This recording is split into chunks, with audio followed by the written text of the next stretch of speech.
Hey guys, I'm back. I know it's been a really long time since I posted a video to this channel, but I thought I might as well post a deck. As you can see by the title, it's a magic deck. And it's one I've been having some pretty good results with, so I thought I'd actually break down and post it. So it's the Azban Midrange deck. It's pretty much based on Arilax's build, with some tweaks to my current meta.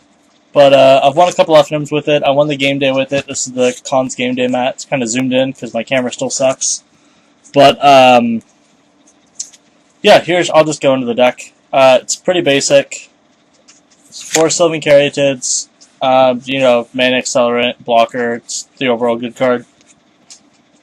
For Courser Crewfix, the actual good stuff part of the deck. Generates a bunch of card advantage, mana, life gain in the mirror. And it can attack, which is a bonus. So, never underestimate a Courser attacking a few times with a Sorin Plus. The powerhouse of the deck, 4 Siege Rhinos. It deals them like 1,000 damage. It's a 6-point life stream when you cast it. It's 4 mana, 4/5 with trample. It's ridiculously, in my opinion, probably poorly designed and overpowered, but whatever, I get to play them. 2 Wingmate Rocks. Like I said, it's pretty much the Arilax list. I really hope it's Arilax who won it, or else I'm going to look like an idiot. I'm pretty sure that's the right name, though. Azban Midrange deck that won the Conscriptor Pro Tour. So, Wingmate Rocks are insane. There's not a lot of anti-flying in this format. I've got a couple cards specifically for the mirror for this and for Manus Rider in my side deck, but we'll get to those later. Planeswalkers, 2 Sorin Solemn Visitors. They do a lot in the deck. You probably overwork this card in this deck specifically because you're able to clog the board so well and just present a bunch of lifelinking blockers. I've used the ult before actually in the mirror and against random Jeskai Heroic. Not even combo, just straight up Heroic. And the emblem just crushes that deck. It's also pretty decent against the Heroic deck, but normally you just want to kill them. One of Johnny Mentor Heroes. Honestly, I keep debating about cutting an Elspeth and playing 2 of these, but right now I'm just going to stick with the 1. I think the card's probably underrated, to be honest. It's incredibly powerful. It does a lot of very not fair things with making your Siege Rhinos huge and your Wingmate Rock tokens and all that. Triple Elspeth. She's the main reason I started playing the deck. I love Elspeth. She's my favorite character, and this is part of my favorite incarnation of Elspeth, to be honest, so I play that. And she's pretty much the win condition. She just will randomly kill everybody. If you resolve her and she stays on the board for a couple turns, unless something's going horribly wrong, you should win the game. 4 Thoughtseize. You don't want to get blown out early game by aggro, and you want to be able to kind of retain your card advantage. So, somebody explained it very well. You're a Jund deck, you're just not playing red, you're playing white instead. And it feels very much that way. All of your cards are incredibly powerful. Your removal package is the best in the format, and you can play 4 Thoughtseize like every Jund deck. On main deck and hostilities. This is a concession to the fact that my meta has a bunch of aggro players. Same with the same card, 2 Bioblight in the main deck. Aggro players, aggro players, aggro players. This deck, it only plays a couple creatures and it plays no 1-drops. So, as you can tell, it's not exactly great on the aggro plan, but then you can't play that many board wights because your win condition is creatures. So it's not a great matchup. So we kind of main deck for it. 4 Azban Charm. Now it's kind of funny, when I was playing the old Azban deck, which you guys never got to see, but it was last format before Cons came out, I was actually playing Junk. And it was a Junk Elspeth Garruk deck. It was when F15 came out because I loved Elspeth and Garruk. I still do. I've got a random Garruk still floating in this list. But Azban Charm was a card I looked at and I said, I need these. This card's insanely powerful. Draw 2, lose 2, sure, in the mirror, or in the mid-range mirror, doesn't matter. Just kill a creature, exile a creature power 3 or greater. There's very few creatures you care about that are under 3.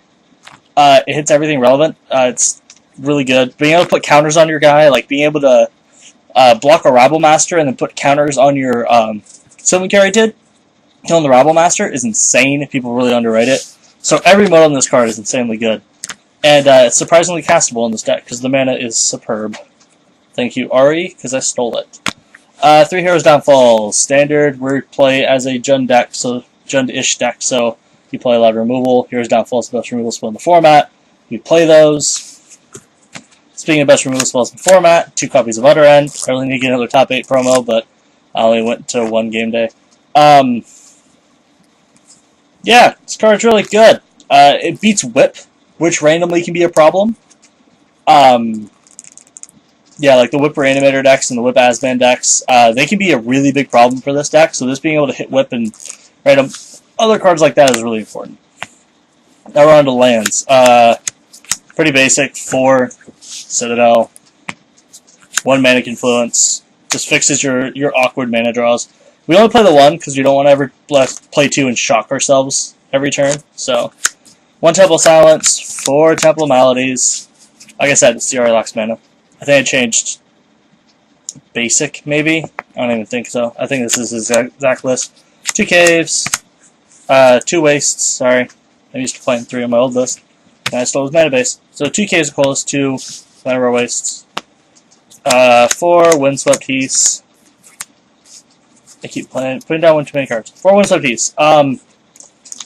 Windswept Heath, even though it can't get black mana, we have no fetchable black mana, we're not playing any black fetch lands. You never actually are hurting for black mana. There's so many dual lands in this deck, it doesn't even matter. Like, we're playing 5 tri-lands, the 4 actual tri-lands and the Mana Confluence, plus we're playing all these dual lands, so it doesn't matter, you don't really have a fetchable black. Plus this helps with the Delve cards in your side deck, and with clearing the top card for Courser. So, finally, 1 Urborg Tomb of Yawgmoth. That's why we do not care about black, because if we ever draw this, then we're fine. All of our mana taps for black, and everything's peachy. 3 Forests, 2 Plains. It's really awkward if you draw 2 of these, because then your fetch lands later will be dead. So that's a little awkward, but we don't want to play that many basics this format, to be honest. Especially because our mana is very, very demanding. I have assorted tokens. Onto the side deck. So this side deck, there's a card in here I haven't tested out. I'll put that in the back, because I haven't actually tested it yet, but I think, in theory, it should be pretty good. I have 1 Erebos. This used to be main deck, and then I finally got my copy of the Johnny, so I cut it from the main deck. But Erebos is incredibly good in the mirror, because they can't gain life off their Wingmate Rocks, their Sorens, or their Courser Crew fixes, so residual damage on them stays, instead of it going away, which is a big thing about with the Azban deck. Say you take 5 damage, if you kill their creature, you can gain it back, and so you're not at 15 anymore, you're back up to 20, 23 or whatever. Also being able to draw more cards in your opponent in mid-range mirror is important, so I think this card's incredibly powerful. Plus, it does beat the Whip variants, because they just don't get to gain the life back, so they lose a lot of that power. Also, whoops, as I just drop it on the floor, it's also very good against, I don't want to yell into the mic, it's also very good against Seeker of the Way, because they don't get lifelink, but it's not super advised to side it in against the aggro decks, because it is really slow and it hurts you, but technically if there's some mid-range grind variant of the deck, you could side it in. Here's our answer to flyers in the format. Arbor Colossus. This card's highly underrated, in my opinion. Arbor Colossus is 5 mana, 6/6, monstrous 6, gets monstrosity 3, and then you destroy target creature with flying, and it has reach. So what it means is that if you cast this, they have to. So say you're playing against Jeskai, and you cast an Arbor Colossus into their Mana Strider. They have a Mana Strider, you put Arbor Colossus, they go. They have to double Lightning Strike, or Stoke plus Magma Jet, or attack with Mana Strider and then Lightning Strike it. They have to 2-for-1 this card. And if you get to Monstrous it, and you get to kill their Mana Strider, and now you have a 9-power creature, there's very few ways they can get off the board. I mean, technically they could Chain to the Rocks it, and then you get 1-for-1, but you have the option of killing that with Utter End, which is a blowout. Really powerful card, it's won me a lot of games. Even in the Azban mirrors I sat in, because against Wingmate Rock, you can like block the token, shoot down the real one, and just kind of make this huge threat that they have to waste a removal spell on pretty quickly. And removal spells in the mirror, I don't know if you guys play a lot in the mirror, they're really important because all of your threats are really scary. He also doesn't get chumped out by cards like Brimaz because he's too big. He doesn't get beat by the Lion, Fleeceman Lion, I suppose his name. It runs over every card in the mirror. It runs over almost every card in the format, minus the stuff out of the mono green deck. But I guess it can still technically kill like a. It's big enough. It can fight some of the cards they play, and it can shoot down a Hornet Queen if you need it to. But you normally don't side it in that matchup. It's mostly against the mirror and Jeskai. Planeswalkers: 1 Vess, 1 Garruk. Vess and Garruk are here pretty much for the same thing: midrange and the control matchup. Vess is incredibly good against the control matchup because you can shoot out your silver bullets, and then you can just start ripping cards out of their hand. And then you can, if they're playing Wraths over the probably more popular at this point, Perilous Vaults, you can get your creatures back, but that's probably not going to happen most of the time. Also, they have no way to actually threaten this, and you've removed their Perilous Vaults, so you can just start discarding your own creatures and then just res them all. And kind of your own little whip. 1 Garruk, because I believe Sultai Control is a real deck, and they're very Planeswalker heavy. And they like their Planeswalkers, and they like their blockers, and it crushes the mirror pretty disgustingly. Like, they play an Elspeth, they plus it, you play your Garruk, you plus it, and then it's really good. The card's really good, costs a lot of mana, so it's in the side deck. You never, ever want to draw this against an aggro deck, because you lose, you never get to cast it. Speaking of aggro decks, Triple Drown in Sorrow. I hate Robber Red. Excuse me.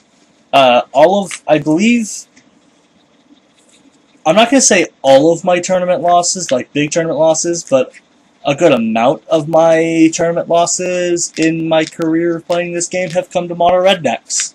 They are just the bane of my existence. Like, I have a bad red deck matchup, I guess. I'm not great against red, so we need all these. A Doom Blast. It's really good in the mirror. It's really good in the mid-range mirrors. It wins a lot of games for no reason. You can kind of shape the board knowing that a Doom Blast is coming and just be like, well, I'm going to keep my Siege Rhino. All your stuff dies. Take 4. We get to start over. Oh, I'll plus my Elspeth. 2 Glare Heresies. This is... Okay, so I'm going to start listing cards Glare Heresy beats. Elspeth, Chain to the Rocks, Banishing Light, Siege Rhino, Sorin, Manus Rider, Brimaz. Did I say Chain to the Rocks? Chain to the Rocks. You can shoot down a Wingmate Rock, or its token. You can hit Fleecemane Lion. It does a lot. The only card that this is really dead against is like, or the only deck this is really dead against is like Sultai and what's the name of the other one? Timur? Yeah, Timur. Card's incredibly good, and it's an instant, and it just I had a guy and I was playing against Jeskai Midrange, and he goes into more of a control deck, and he started Chain to the Rocksing my Rhino. So I went, cool. I'll just glare of it, and I'll drain you for another 3, and it was really gross. They can also go like, so say you win game 1 against Jeskai and you side these in. They go like 2 or 3 Manus Rider and you can just exile it. Sorry, excuse me, I'm dying over here. They go check your Manus Rider and you just hit it with this and you exile it. It's a crushing feeling for them because they expected that Manus Rider to do 6 to 9 damage that game and did 0. So, really, really good. Third Utter End, because sometimes you just need more removal. You also need to be able to hit certain cards in certain matchups. Like I said, like Whip and Planeswalkers and stuff like Chain of the Rocks or Banishing Light in the mirrors, and the random control decks. Also hits Perilous Vault before they pop it, so that's very good as well. 2 copies of Murderer's Cut. It's really good in the mirror. It's pretty good against some of the more aggro decks, just because you have more removal. And you're just cycling enough cards against them. You're cycling removal spells, you're cracking your fetch lands, creatures are dying. These get really cheap.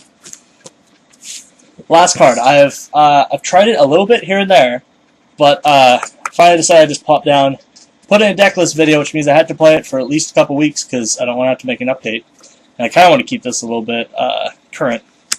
1 copy of Hornet Nest. I hate red. I mentioned that before. And this card's really good against red. You block a Rabble Master with it, you make like 6 or 7 tokens. Hell, 3 tokens are already good against them because it trades for every card in the deck. They all have Death Touch. Plus, they're also flyers. So then you get a bunch of flyers. Card's really good. If they have to burn it, even better. Yeah, it's just really good against the aggro decks. I like it, and I opened a foil one. So, there's that. That's it for my deck. If you have any questions, leave them in the comments below. Like I said, I should be doing a lot more of these update videos. I'm debating about doing some Commander stuff, but those Commander decks videos are kind of hard to watch because it's very, like, card pool specific, and they're long, and a lot of it's like, well, it's a good card, so I put it in my deck, and this one's also a good card.